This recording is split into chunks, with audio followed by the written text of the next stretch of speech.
सभी लोगों को नमस्कार, नमस्ते, गुड आफ्टरनून। दूसरा, स्कूल में जब भी आते हैं तो माइंड को प्रिपेयर करना है। किस चीज के ऊपर फोकस करना है?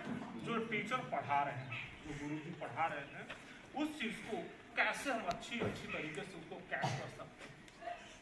आपके अंदर हमेशा प्रश्न होना चाहिए, क्वेश्चन होना चाहिए। सर पढ़ा रहे हैं तो क्वेश्चन होना चाहिए, सर ये कैसे होगा। कई सारे बच्चे लोग हैं समझ जाते हैं एक बार में, कई बच्चे लोग हैं एक बार में समझ नहीं पाते हैं। तो क्वेश्चन होना चाहिए।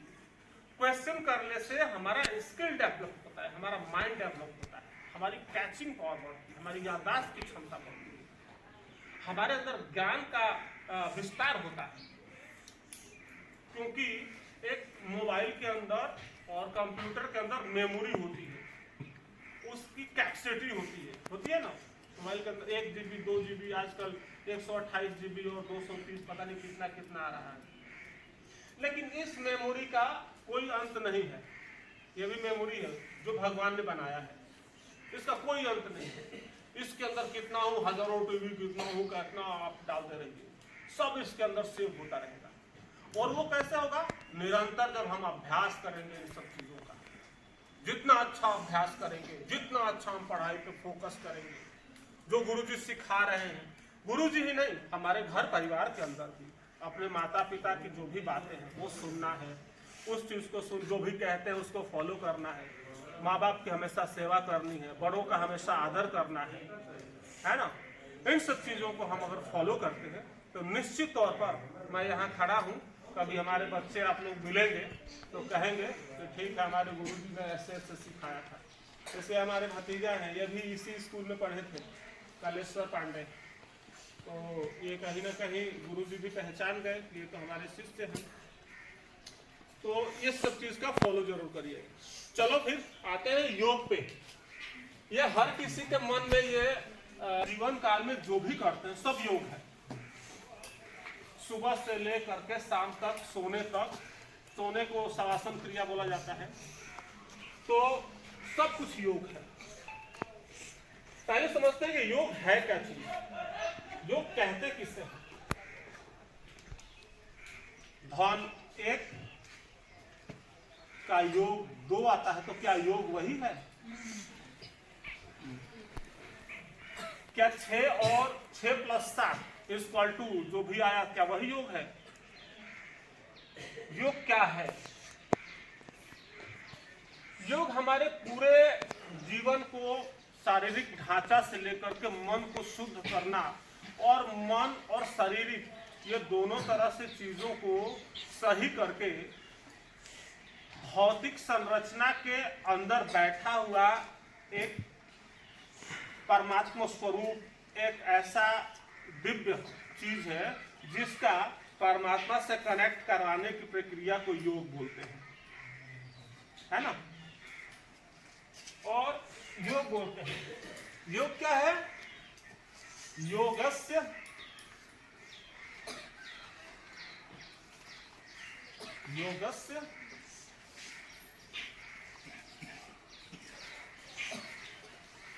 चित्त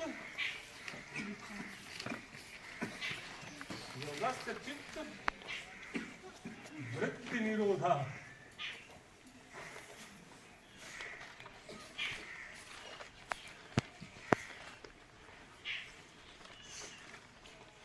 योगस्य चित्त वृत्ति निरोधा। योग क्या है? इसको नोट कर लीजिए। योगस्य चित्त वृत्ति निरोधा। कोई पूछता है कि योग क्या है? कोई अगर पूछता है, कभी प्रश्न उठता है, कभी स्कूल में कोई ऐसा कोई आ गया बाहर से, कोई बड़ा अधिकारी कोई पूछ दिया कि योग क्या है, योगस्य चित्त वृत्ति निरोधा, तो वो कहेगा कि अरे भाई, इतने छोटे बालक इतना जानकारी कैसे है ना। तब बताना है उनको। तब वो पूछेंगे कि आखिर इसका मतलब क्या हुआ, तो हम बताएंगे। इसको नोट कर लिए? ओके। योगस्य चित्त वृत्ति निरोधा का मतलब होता है, योग जो है मानव मस्तिष्क के अंदर चित्त होता है, उस चित्त अंदर वृत्तियां होती हैं। वृत्तियां मतलब भंवर जाल, है ना। जैसे आप बैठे हैं ना, सब लोग बैठे हैं, हम भी हैं, उसी में सब शामिल हैं। हमारे मन के अंदर बहुत सारे भंवर जाल। अभी सोच रहा है कि मम्मी सुबह में 2 रोटी देना था, आज भूल से 1 ही रोटी उन्होंने दे दिया, तो कम से कम उनको 3 रोटी देना चाहिए था। भूख लग गया, स्कूल में हमको खाना थोड़ा सा ठीक ठाक हो जाता। उसके साथ में ये नहीं, ये देना चाहिए था, या हमको ये पसंद नहीं है, ये होना चाहिए था। पापा ने कुछ बोला था, वो दिमाग में चलता है। सर जी ने ऐसे बोला था, हमको ये चाहिए, हमको ये पहनने के लिए चाहिए था, हमको ये खाने के लिए चाहिए था, हमको ये चीज़ की आवश्यकता है। हमारी बुक इधर उधर हो गई, हमारे कॉपी में ऐसे लिख दिया, हमारे जो समकक्ष जो छात्रा हैं उन्होंने ऐसे ऐसे कॉपी में लिख दिया, तो हमारे सर जी हमको, मतलब बहुत तरह तरह की भंवर जाल जो है माइंड के ऊपर चलता रहता है, जिसको हम लोग वृत्ति बोलते हैं। तो चित्त की वृत्तियों का निरोध करना ही योग कहलाता है। क्या कहलाता है? लिखिए, चित्त की वृत्तियों का निरोध करना ही योग कहलाता है। चित्त की वृत्तियों का निरोध करना ही योग कहलाता है।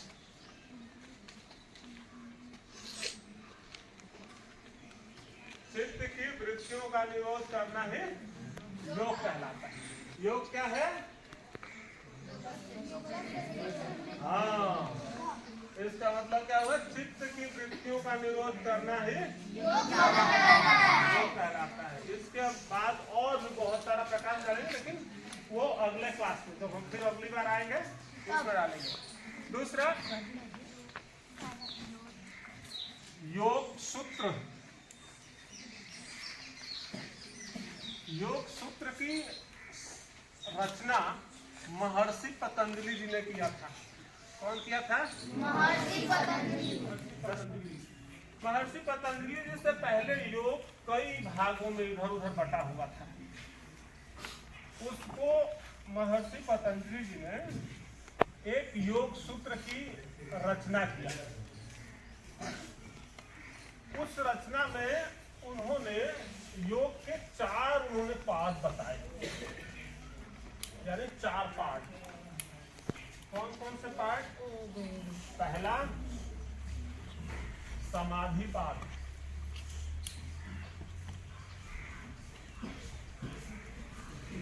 इधर से होगा, किधर से? इधर से मुझे नहीं लग रहा है।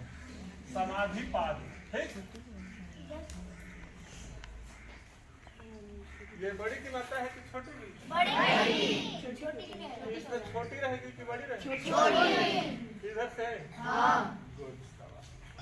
पहला क्या होगा? समाधि पाद। दूसरा? ओके ओके ओके ओके, हाँ। साधन पाद,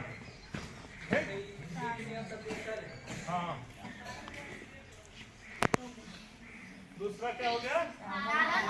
दिख रहे बाबू? और तीसरा समाधि पाद, साधन पाद, कैवल्य पाद।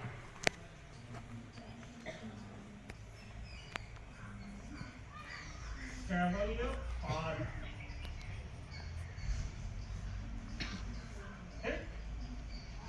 और चौथा विभूति पाद।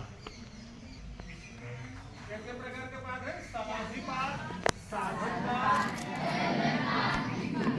विभूति पाद। तो जो समाधि से संबंधित, समाधि साधक की या योग की सबसे उच्चतम प्रक्रिया होती है। कभी कभी सुने होंगे कि बहुत समय पहले फलाना जो है इतने दिनों तक, इतने सालों तक वो बैठे ही रहते थे, यानी कि शरीर तो उनका रहता था लेकिन मन हमेशा शून्य में रहता था। तो समाधि अभी आज के समय में जो बिगिनर आदमी है, जो सीखने वाला है, उसको ये सेकंड वाला जो साधन पाद है, साधन पाद से योग की शुरुआत करनी चाहिए। किससे करनी चाहिए? साधन पाद। ये लिखिए ना, साधन पाद से शुरू करना चाहिए।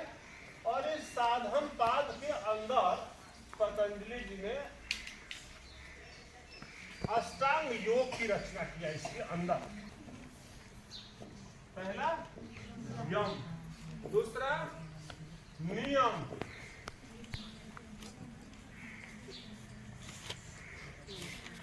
यम नियम, तीसरा आसन,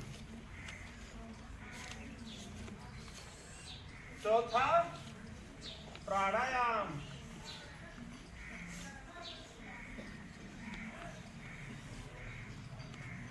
यम नियम आसन प्राणायाम, प्रत्याहार,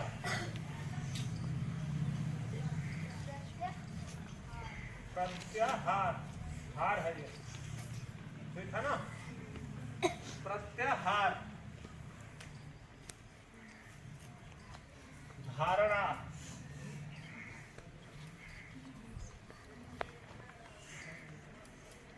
ध्यान, मेडिटेशन जिसको बोलते हैं, समाधि,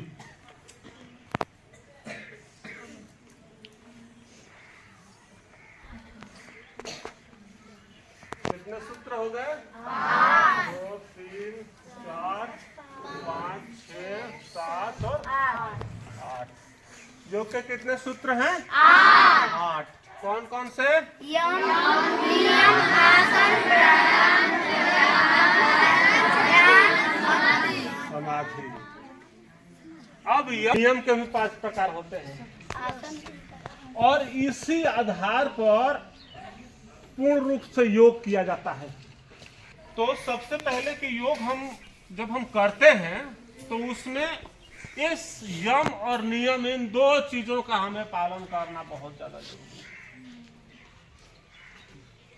हमारा नियम होना चाहिए, नियम बताया था ना, रूल्स होना चाहिए हमारा। या मोहल्ले में किसी के यहाँ जाते हैं या फिर रिश्तेदारी में जाते हैं या कहीं भी हम लोगों से मिलते हैं तो उनको ऐसा लगना चाहिए कि बच्चे बहुत नियम वाले हैं, बहुत अच्छे हैं, इनके अंदर वो संस्कार बहुत कूट कूट करके भरा हुआ है। कोई ऐसा गुरु है, कोई ऐसे घर वाले हैं, इनके माँ बाप से जो दी हुई शिक्षा है वो बहुत अच्छी है। बच्चे अपने आप अलग से दिखाई देते हैं।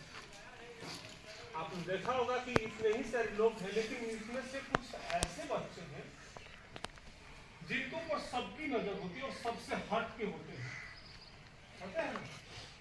जैसे उस दिन हम लोग योगा कर रहे थे, एक 2 बेटियां थी, वो पूरा पूर्ण तरीके से वो योग कर रही थी। ऐसे सबसे नहीं हो पा रहा था, या इक्का दुक्का लोगों से हो पाता है। तो कुछ न कुछ ऐसी चीजें जो हमें एक भीड़ से, मतलब बहुत सारे लोगों का हुजूम है और उसमें से वो चीज अलग करके दिखाती है, यानी कि सबके लिए एक प्रेरणा बन जाता है, एक टारगेट बन जाता है ना? तो कुछ ऐसी चीजें हमारे अंदर जरूर होनी जो हमें एक दूसरे से भिन्न बनाए, एक अच्छा बनाए, सबके लिए प्रेरणादायक बनाए, सीखने लायक बनाए, जो हमसे और भी लोग सीख सके। घर समाज में भी जाए तो लोग कहें कि नहीं ठीक है, बहुत अच्छा। चलिए ये इसको दिया आपने। अब आ जाते हैं आसन। आसन इस पूरे ब्रह्मांड, पूरी पृथ्वी में जितने भी जीव जंतु हैं उतने प्रकार के आसन हैं। आसनों को आप जितना आप कर सकें, जितनी आपकी क्षमता अनुसार उतना आप करिए, प्रैक्टिस करिए। प्रैक्टिस के लिए अगली बार आएंगे तो आपको बताएंगे। आसन वो साधक की वो स्थिति होती है जब हम यम और नियम का फॉलो कर लेते हैं तो फिर आसन हम करने के लिए तैयार होते हैं। जैसे क ख ग हम सीख लेते हैं तो शब्दों को बनाना या शब्दों से को पढ़ना हम सीख लेते हैं, है ना? क्योंकि शब्दों का अक्षर को हम तभी बना पाएंगे जब हम उसकी लेटर को पढ़ना हम जान जाएंगे। इसलिए आसन को करने के लिए पूर्ण अच्छी तरीके से, दिखाए वाला नहीं। आजकल जो दुनिया में हो रहा है सब दिखावे के लिए हो रहा है, बस दिखावा के लिए नहीं। अगर इन सब चीजों की अच्छी तरीके से इसको फॉलो नहीं करते हैं तो आसन आपका अच्छी तरीके से नहीं बन पाएगा। तो जब इसको हम पूरा कर लेते हैं क्राइटेरिया को, तो हम आसन करना धीरे धीरे स्टार्ट करते हैं। आसन साधक की वो स्थिति होती है जो किसी एक स्थिर अवस्था में रह करके लंबे समय तक रहा जा सकता है।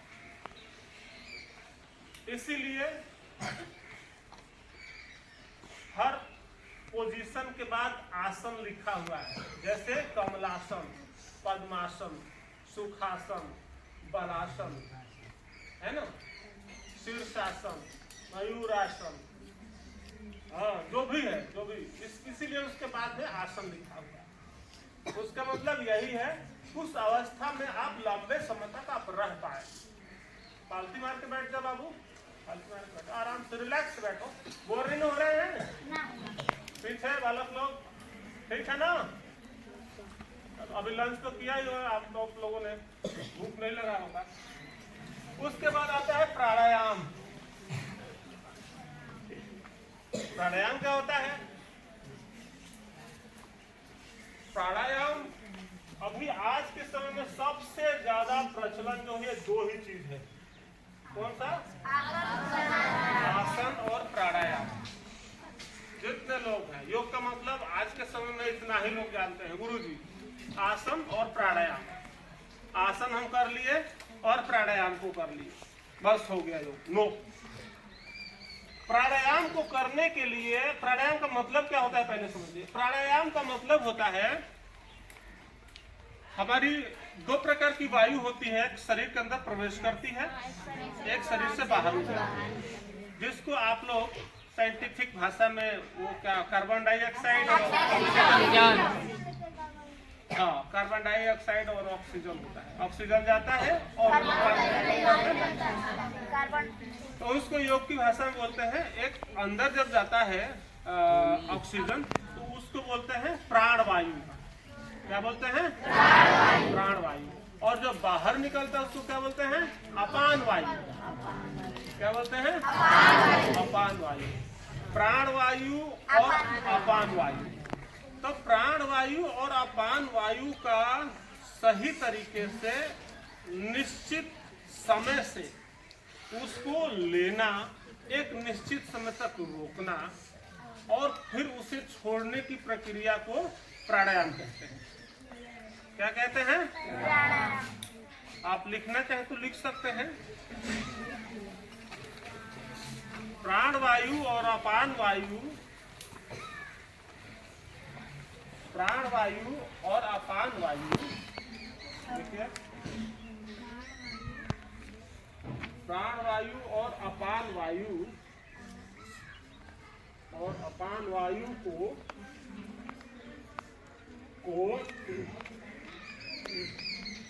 एक निश्चित समय से लेना, रोकना और छोड़ने की प्रक्रिया को प्राणायाम कहते हैं, है ना? प्राणायाम कहते हैं। भस्त्रिका और उसके साथ में और भी बहुत सारे प्राणायाम हैं। भस्त्रिका प्राणायाम, नाड़ी शोधन प्राणायाम, उज्जयी प्राणायाम, बहुत सारे प्राणायाम। ये तो हम अभी ठीक है ना? चले फिर आप योग के बारे में थोड़ा बहुत आप लोगों ने जानकारी लिया है ना? अब अगली बार आएंगे जिससे और अच्छी तरीके से विस्तार से बताएंगे।